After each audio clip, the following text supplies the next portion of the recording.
The Greatest Revenge. Inner Steel, full YouTube script, 10,000 words. They wanted you to stay broken. They were wrong. There is a story most people never hear, because the person it happened to never spoke about it. They didn't post about it. They didn't go to war with anyone. They didn't send the angry message they had written and deleted 17 times. They didn't beg for closure. They didn't explain themselves to people who had already decided who they were. They just disappeared. Not the way broken people disappear, retreating into bed, into bottles, into bitterness. They disappeared in a different way. They got quiet. They got focused. And then, slowly, so slowly that nobody noticed it happening, they rebuilt. Piece by piece. Day by day. Alone, mostly. Working when no one was watching. Getting up when no one was there to see. Failing in private. Improving in private. And then one day, they were no longer the person those people had left behind. They were someone else entirely. Someone harder. Someone cleaner. Someone the old version of themselves wouldn't have recognized in the mirror. And the people who had betrayed them, mocked them, underestimated them, left them, they noticed. And in that noticing, something happened that no confrontation, no argument, no revenge plot had ever delivered. Those people had to live with what they chose to walk away from. That is the greatest revenge ever known to man. Not destruction. Not humiliation. Not a public unmasking of who wronged you. The greatest revenge, the kind that echoes, the kind that lasts, the kind that costs your enemies nothing but their own peace, is becoming someone extraordinary. And today, that is exactly what we are going to talk about. If you are new here, welcome to Inner Steel, where we don't chase comfort, we build character. Subscribe now, because what follows is not a collection of feel-good affirmations. This is a map. A philosophy. A way of transforming the worst chapters of your life into the foundation of something no one can take from you again. Let's begin. There is something ancient and misunderstood about the word revenge. Most people, when they hear it, picture fire. They picture confrontation, exposure, humiliation, some scene from a movie where the wronged hero stands over the villain and delivers the final blow. That image is everywhere. It is in our stories, our songs, our deepest fantasies. When someone hurts us badly enough, we want them to feel it too. We want them to know what they did. We want them to suffer proportional to what we suffered. That impulse is human.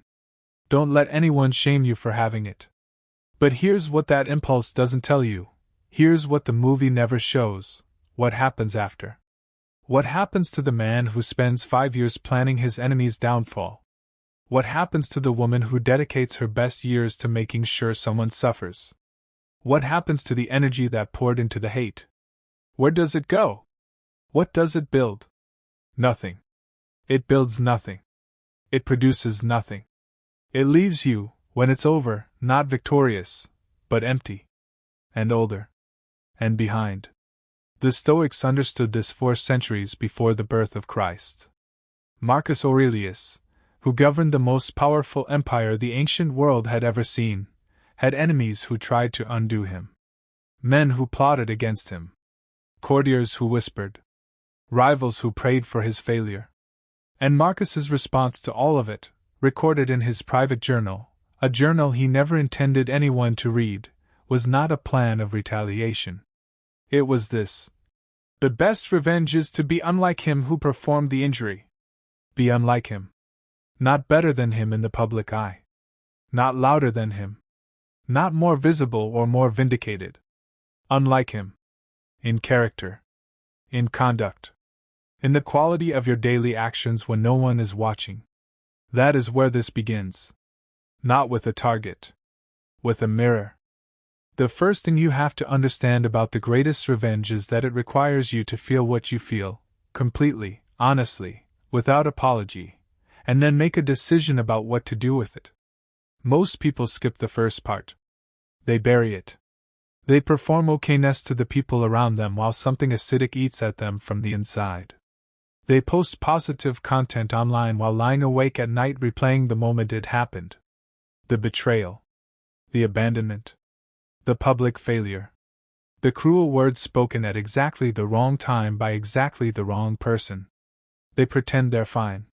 And the pretending, the performance of okayness, that is its own kind of poison.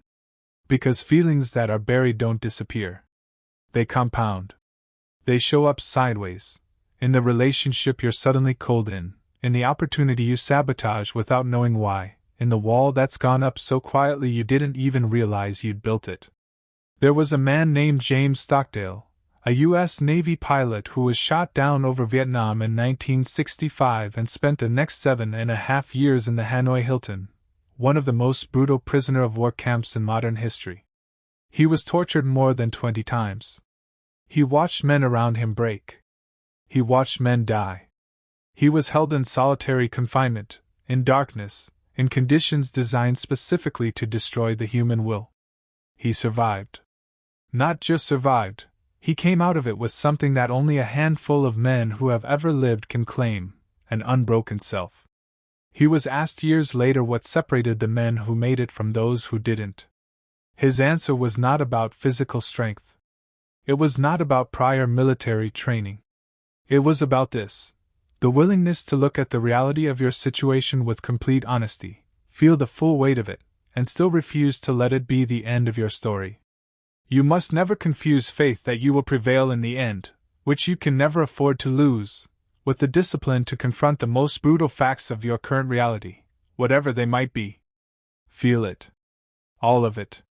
Then decide what it becomes. That is the first act of the greatest revenge. Not suppression, transformation. Let it be fuel. Let the anger that wants to burn someone else down become the discipline that builds you up instead. Let the grief that wants to hollow you become the hunger that drives you forward. Let the humiliation that wants to define you become the clarity that redefines everything. This is not easy. No one who has ever done it will tell you it was easy. But it is available. Right now. In whatever situation you are sitting in at this very moment. The raw material for the greatest revenge of your life is exactly what you are holding in your hands right now: the pain, the injustice, the wound that hasn't healed yet. The question is only what you're going to do with it. The second thing you must understand is that the people who hurt you are counting on you to stay the same. This is something nobody talks about, and it is one of the most powerful realizations you will ever have. The person who betrayed you, who left you, who underestimated you, who laughed at your dreams or told you that you were too much or not enough, they did not walk away thinking you would rise. They walked away assuming you would stay. That you would remain exactly where they left you, wounded, diminished, defined by what they did. That assumption is the secret weapon you've been handed. In 1994, a young man in South Africa walked out of a prison cell after 27 years of captivity. His name was Nelson Mandela, and the world expected, perhaps even needed, him to emerge with the fire of a man whose life had been stolen from him. He had every reason for rage. Every moral justification for vengeance. What he chose instead is still discussed in lecture halls and parliaments, and quiet moments of reflection around the world, 50 years later. He did not merely forgive, though he did that too. He became, in the years that followed his release, the embodiment of exactly what his captors had tried to crush. He became a symbol of dignity so complete, so unassailable, so entirely untouched by bitterness, that it made everything his enemies had done to him look small by comparison. His greatness was the indictment. Not his words, his existence. The people who tried to break him had to live in the shadow of what he became. That is what I mean when I say they are counting on you to stay the same. They made their calculation. They wrote the end of your story before it was finished. And nothing in this world, will unsettle them more than watching you prove them wrong. Not by rubbing it in their face. Not by making sure they know. Simply by becoming. Let that land.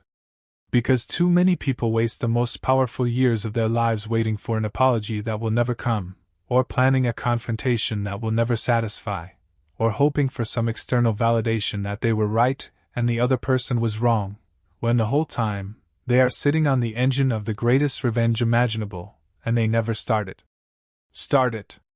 The third truth at the heart of this is the most uncomfortable one, and it is the one that separates the people who actually build something from the ones who only talk about it. Your greatest revenge requires you to become genuinely better, not just successful enough to look better. There is a version of this philosophy that people abuse. They chase visible metrics, the money, the followers, the body, the status, specifically to wave in the face of those who doubted them. Every achievement is really just a carefully aimed missile at a specific person's ego. And for a while, this can drive you. Spite is a real fuel source. Plenty of men and women have built empires out of it. But here is the problem with spite as a foundation: it keeps you tethered to the thing you're trying to move beyond. You cannot be both free of someone and obsessed with their reaction to your success. You cannot be both healed and still performing your healing for an audience that wronged you. You cannot be fully present in the life you're building if part of you is always looking back to see if they're watching. The greatest revenge requires something harder and something purer. You have to actually become good. A man named Frederick Douglass was born into slavery in 1818. He could not legally learn to read. He was the legal property of another human being. He was beaten, starved, worked until his body failed. There was nothing in the world that would have blamed him for spending every breath of his free life, the free life he eventually escaped to, in pure, consuming hatred of the men who had held him. Instead, he wrote. He read everything he could find. He taught himself rhetoric and philosophy and history and law. He spoke in public halls when the crowds shouted him down. He wrote 3 autobiographies, one of which is still studied in universities today as a masterpiece of American literature. He became, by sheer intellectual force and moral clarity, one of the most powerful voices of his century. His revenge was not symbolic. It was actual. He did not merely look successful. He became formidable. He became the kind of man who stood in rooms with presidents and senators and moved policy with the weight of his argument. His enemies had to reckon not with the performance of his greatness, but with the undeniable reality of it. The work has to be real. The discipline has to be real. The growth has to be real. Because shallow revenge that is mostly optics, mostly aesthetics, mostly about perception, is fragile. One reversal and it shatters. One bad season and the narrative collapses. But the revenge of genuine transformation, that cannot be undone.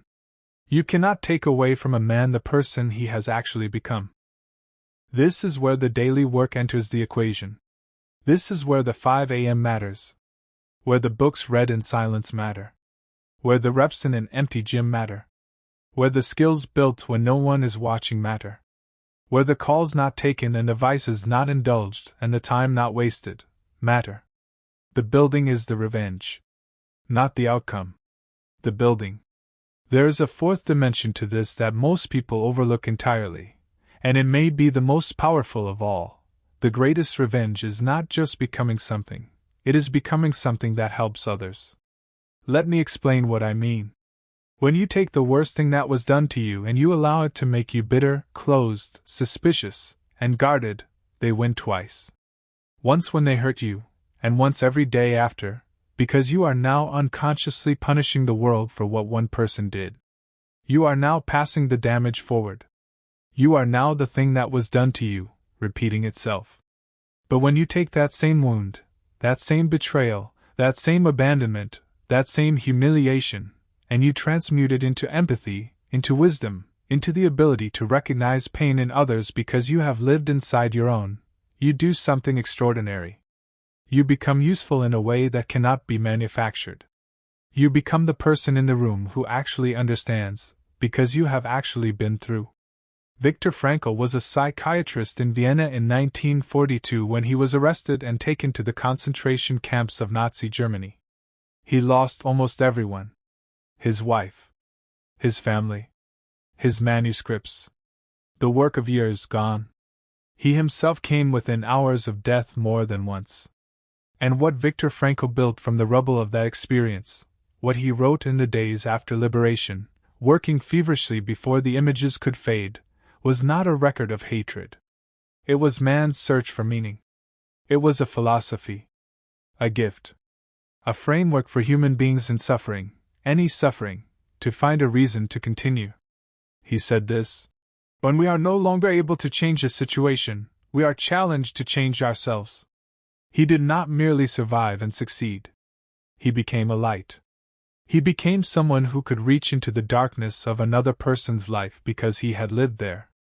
His greatest revenge against everything that was done to him was not personal triumph, it was collective contribution.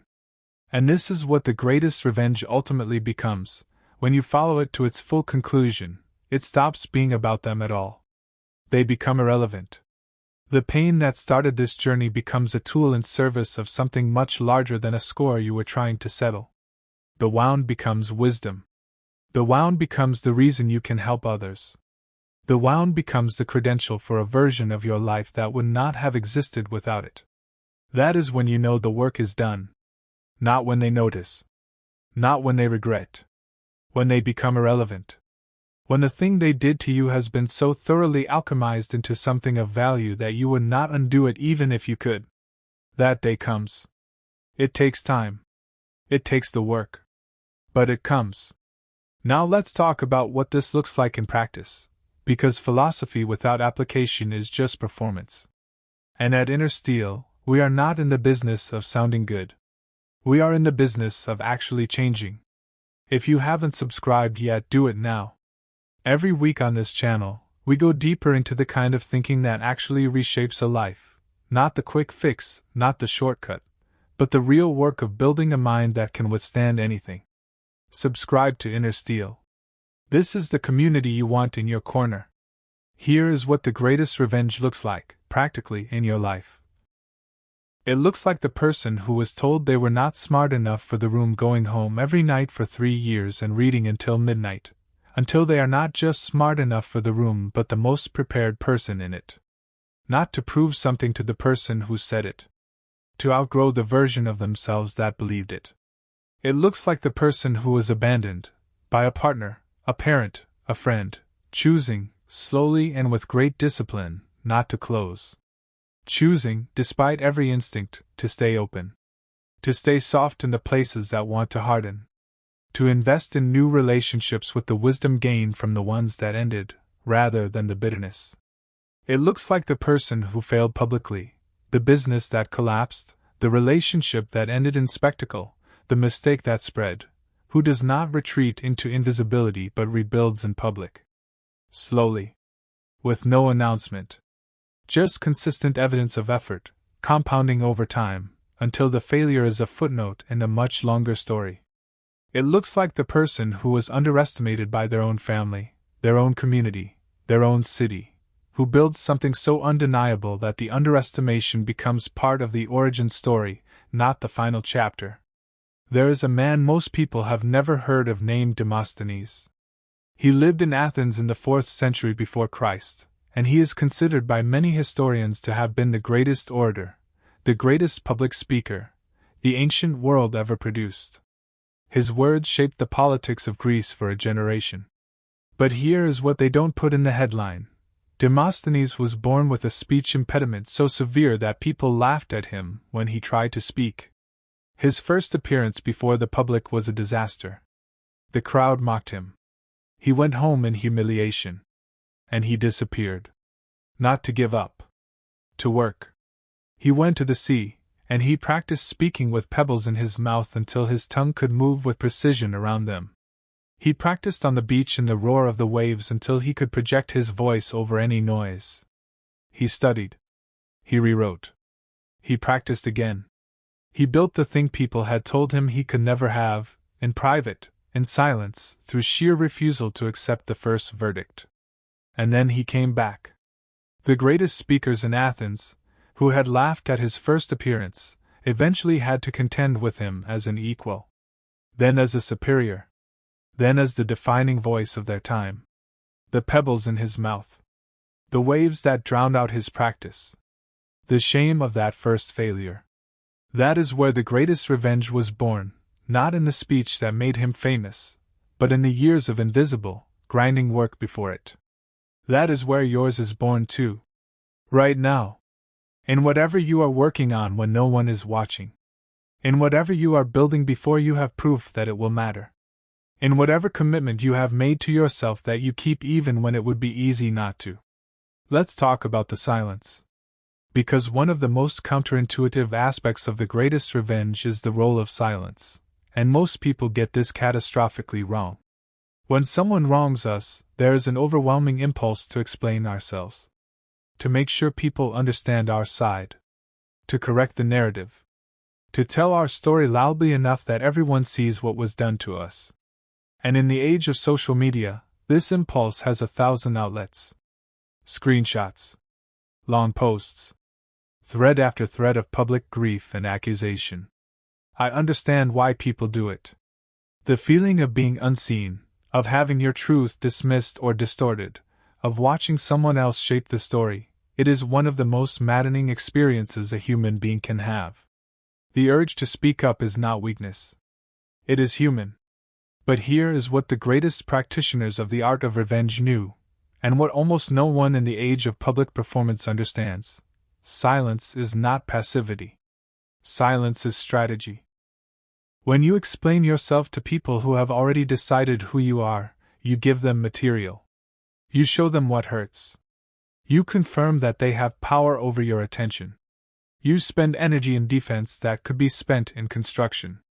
And worst of all, you delay the moment when your results speak for you, which they will, eventually, far more persuasively than any explanation you could give. Marcus Aurelius again, and I return to him often on this channel because no man in history faced more public pressure with more private discipline. He had enemies in the Roman Senate who spread lies about him, who accused him of things that were entirely false, who whispered in corners about his character. And Marcus, who had the power to destroy every one of them, chose silence. Chose the work. Chose to govern with such obvious integrity that the lies simply couldn't find traction. His journals, the Meditations, contain not a single word of bitterness about those men. Not because he wasn't aware of them, but because he understood that engaging them was beneath the version of himself he was trying to build. The same principle, scaled down, applies to your life. The friend who talked about you behind your back, the silence that removes them from your world without announcement, is more powerful than any confrontation. The partner who said you would never amount to anything, the silence of building something real, of not needing them to see it, is more devastating than any "look at me now" post. The family member who dismissed your dreams, the silence of pursuing those dreams without seeking their blessing, is more liberating than any argument you could win. Say nothing. Build everything. Let the evidence accumulate in silence. And when it is undeniable, you will not even need to say, "I told you so," because everyone will already know. Now we need to talk about time. Because the greatest revenge is not fast, and if you are unwilling to accept that, this philosophy will fail you. We live in a culture that has developed a genuine intolerance for slow results. Overnight success is celebrated everywhere, and the years of invisible work that preceded it are edited out of the story, because they're not compelling viewing. What's compelling is the arrival, not the journey. What's shareable is the transformation photo, not the 10,000 reps that made it.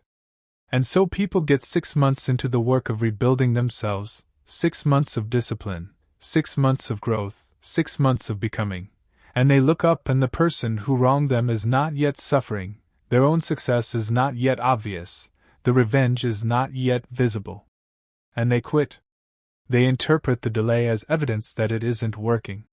But that is precisely how compound growth deceives you. The first few years of compounding look like nothing. The graph is almost flat. The changes are too small to celebrate. The improvement is real but incremental, invisible to the casual observer, including yourself. And then something shifts. The compound curve bends upward, and suddenly what was imperceptible becomes unmissable.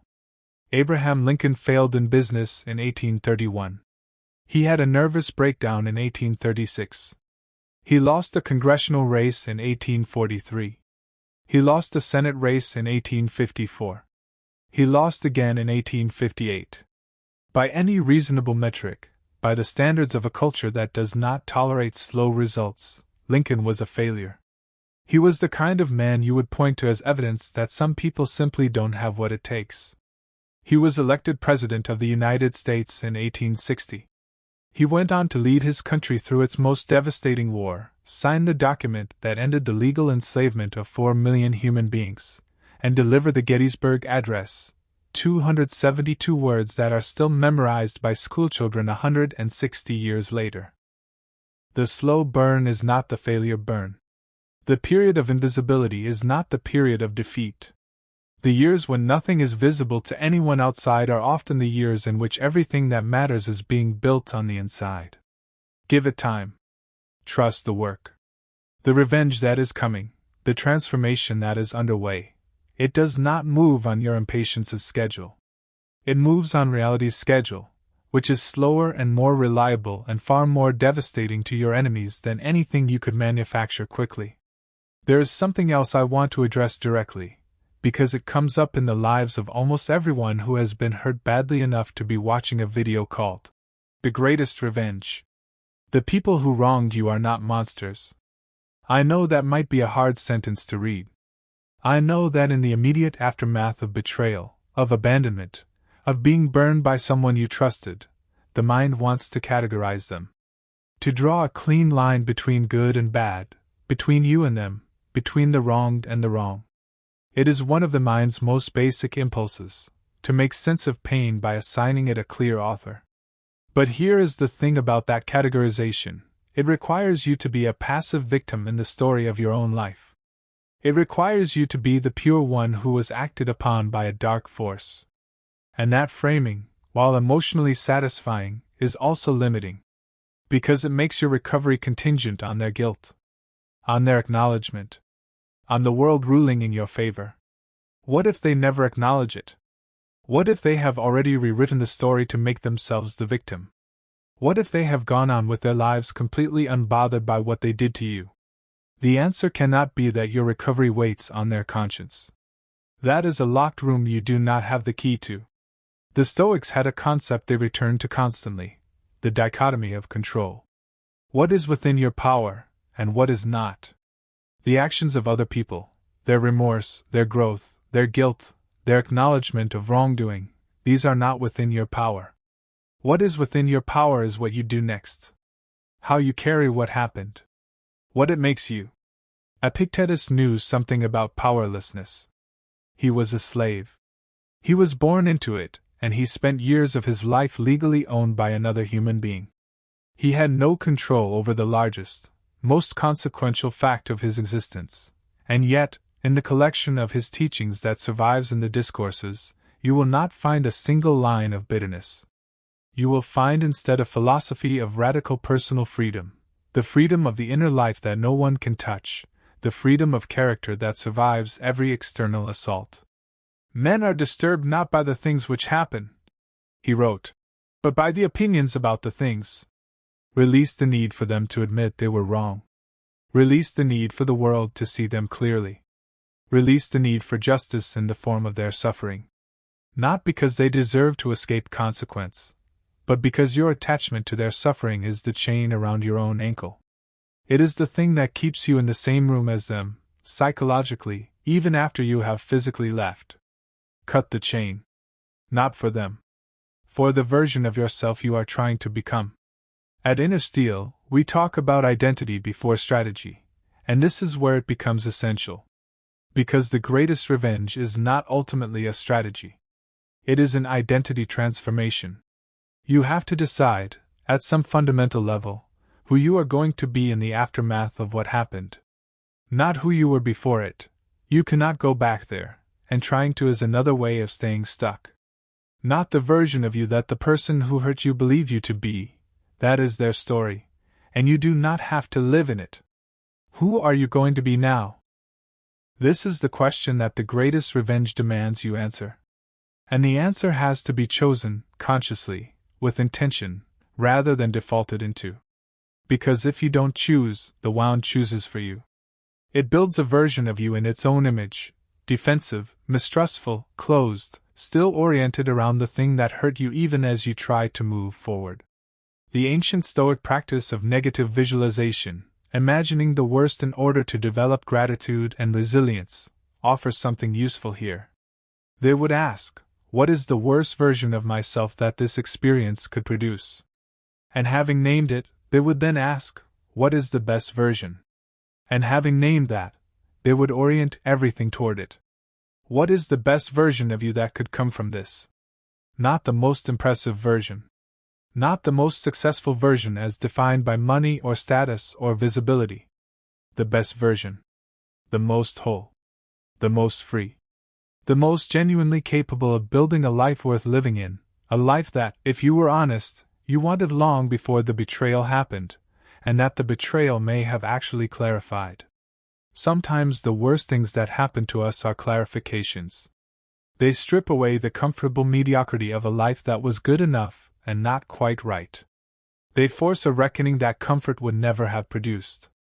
They take away the life you were settling for and leave you standing in rubble, which is not a pleasant place to stand, but it is a clear one. From rubble, you can build anything. From a life that was almost what you wanted, you might never find the courage to want more.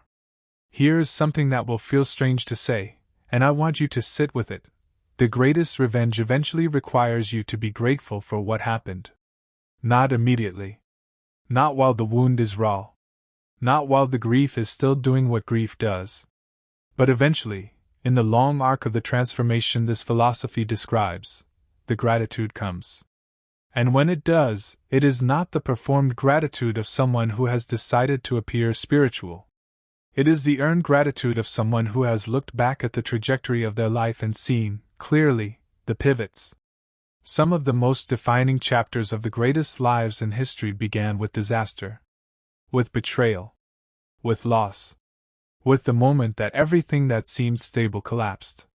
Joseph, sold into slavery by his own brothers, who then rose to become the second most powerful man in Egypt and eventually saved the very family that had sold him, told his brothers, in one of the most extraordinary moments of ancient narrative, "You intended to harm me, but God intended it for good, to accomplish what is now being done.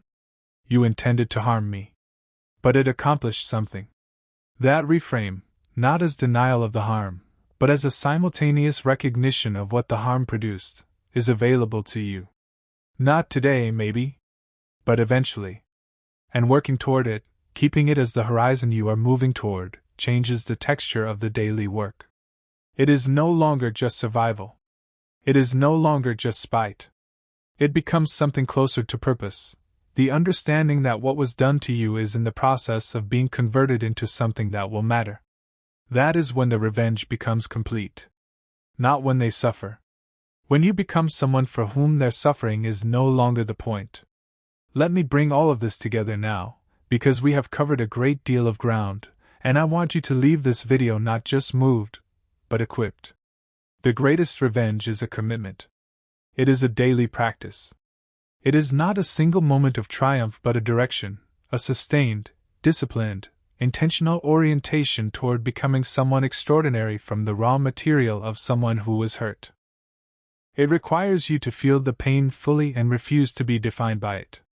It requires you to release the need for acknowledgement, apology, or external justice. It requires genuine work, not performed success but actual transformation, actual learning, actual growth in private, compounded over time.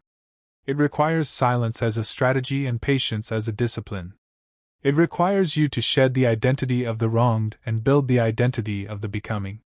It requires, ultimately, the willingness to one day be grateful, to see the wound as the weapon you didn't know you'd been given.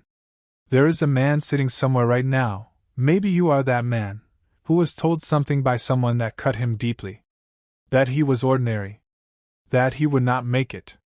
That he was too broken, too far behind, too much of a risk. And something in him did not fully believe it, but something in him, the part that was already hurting, did. And that is the part that needs this reminder. The people who define you are rarely the people who see you clearly. They are usually the people who see their own fears projected onto you. Their verdict is not objective. Their assessment is not final. Their departure is not the end of your story. Their cruelty is not a definition, it is, if you choose to make it one, a catalyst. This channel, Inner Steel, exists for the person who refuses to let the wound be the final word. It exists for the man who is building in silence, who is working when no one is watching, who has been knocked down by life and has made a quiet, private decision to get back up and become someone that cannot be knocked down in the same way twice. If that is you, subscribe to Inner Steel. Share this video with someone who is in the middle of the fight right now, who needs to hear that the greatest revenge does not require anyone's permission or apology, or even awareness. It requires only one thing from you. Begin. The world will see the result. History will record it. But the work begins right now, in the quiet of this moment, with a decision that no one needs to witness but you. They wanted you to stay broken. You have other plans. Now go build them. Inner Steel, subscribe for more.